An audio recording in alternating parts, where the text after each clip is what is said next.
This is from ESPN.com, 11 takeaways from Week 11. Big questions for every game. What to know? The Browns mostly dominated first half at one point.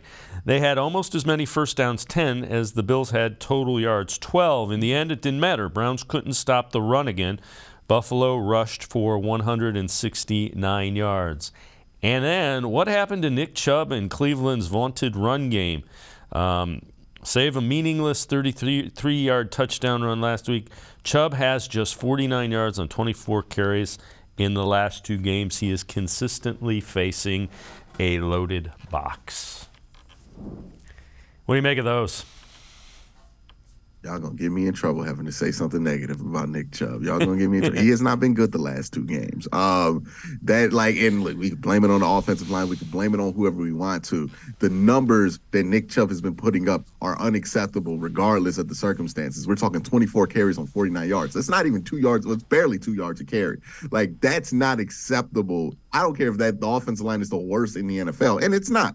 Or the boxes are stacked against them. You have Nick Chubb in there because you think at least I'm getting 3.4 per carry on a bad day from him. What he did against Miami, bad. The fumble changed the game there. Another fumble wasn't his fault this week, changed the game this week as well.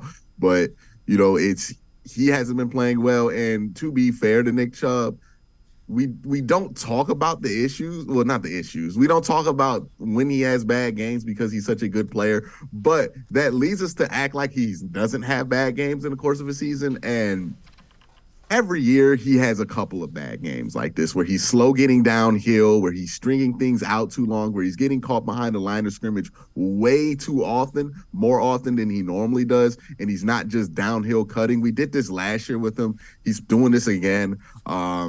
He has a couple of games like this every year, and then he'll bounce back to being Nick Chubb again, especially once Deshaun comes back and those things lighten up. So I'm not really worried about Nick Chubb long-term, but if we're talking about the last 2 weeks, Nick Chubb not being very productive in the meaningful parts of this game on the ground as a runner has been a part of the problem offensively and why the offense hasn't looked like it has the previous weeks when he was running at that level. I mean, like this is an offense that is going to go as far as Nick Chubb can run them, and he has not been running them very far. He's been less productive than, not Kareem Hunt for 2 weeks, but he was less productive than Kareem Hunt this week, and Kareem Hunt only had like 6 carries.